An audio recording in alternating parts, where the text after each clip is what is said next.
Hey there, checking in by myself because my cameraman is off at class. This is a kilt which I might have made in the distant past. I recognize the methods are all mine, and none of the people that I've taught, I believe, are at this level of competence yet. But this thing's well loved. It's the property of a retired pipe major of the Sea Force. And of course, pipers and drummers wear their Highland kit far, far more often than the battalion, the rifle companies do, unfortunately. But it needs some TLC. It's had some rather interesting alterations in the past. You can see there's very heavy pulling where a buckle was very heavily sewn on.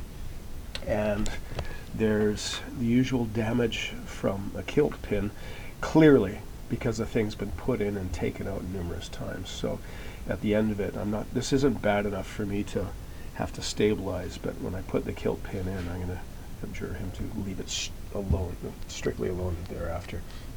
So what I'm doing is as we do, his figure is filled out. He's become a more prominent citizen, shall we say. So I've altered it a little bit to let it out to fit it more properly. It's clearly been dry cleaned because the pleats are all really messed up. You can see that they're not centered at all anymore. Here's some of the worst ones like that. The proper way, the spare no expense way to fix these would be to press them flat, just to open it up and just press all the pleats out of it, and then baste everything together and then press it again. But that's beyond our budget and our time frame. So what I'm doing is, as you can see, I'm basting them together. I'm rolling the pleats as near as possible back into the correct alignment. I twist and I roll and I tack in place as I baste, and I'll do that the whole way along. Then I'll give it a press.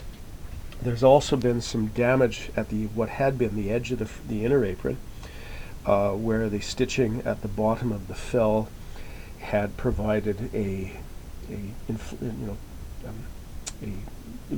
locus for stress, and the apron is torn a little bit. It's partially because this is the newer production cloth. This isn't the old 1956 or 47 or earlier issues. The cloth, the heavy regimental weight kilt cloth, is becoming lighter and lighter, and perhaps it's more comfortable to wear, but it certainly doesn't stand up to abuse the way that the older stuff did. So to repair that, I'm going to do a patch behind it, and I'm going to do basically a sail-making repair. Now, I've received a number of very, very informative and helpful suggestions about other ways to do an invisible repair. I don't have the time to stop and learn them right now to apply this, but I also suspect that they may not survive under tension, because this is a spot of the kilt that gets a lot of stress. So what I'm going to do, I've let the inner apron out a bit. Originally, the inner apron fold was quite deep. I've made that less deep, and then which has freed up some cloth so that the new edge of the apron is going to come, he said, reaching quickly for his chalk, from being here, the edge of the apron is going to be about there, and in consequence, this damaged bit, after it's been repaired and stabilized, will be hidden inside the apron pleat.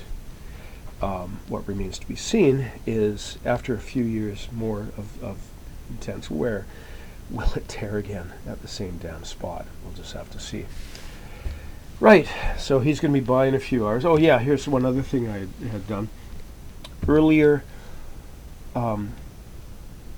box pleated kilts, all of the pleats would be boxed, and I notice that in wear, the first and the last pleat, the box falls apart. So what I have done, copying the work done by other kilt makers in the last 50 years, who obviously had seen the same effect, is now that the first and the last pleat are now a simple knife pleat. So I've I've taken the inner one apart, which is why we have this gap here, but that'll be hidden and stabilized by the apron pleat when we sew it into the kilt. Pardon me. But this is now a proper knife pleat on the right hip.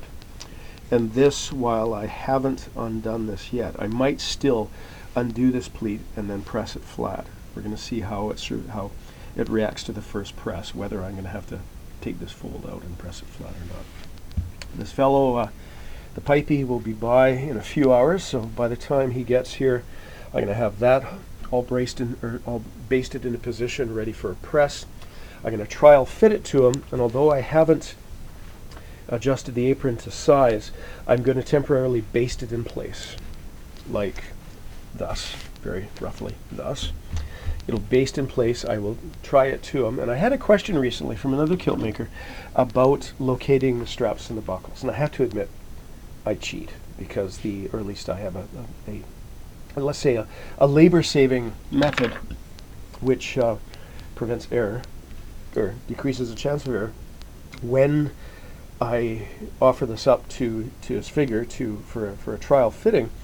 The left-hand inner apron strap is attached to the buckle. It's passed through the buttonhole, and there it is on the inside.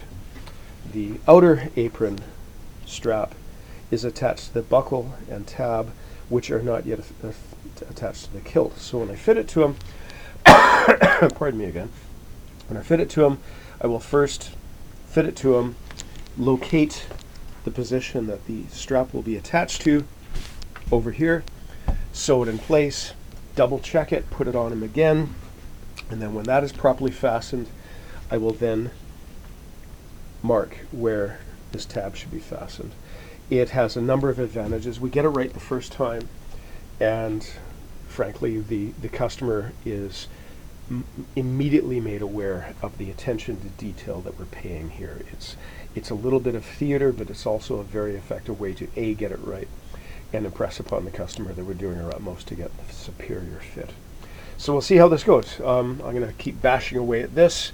I'll be working up until the moment that he appears. I don't think I'm going to press this until after he's left, but we'll carry on and we'll talk to you about this later. Cheers.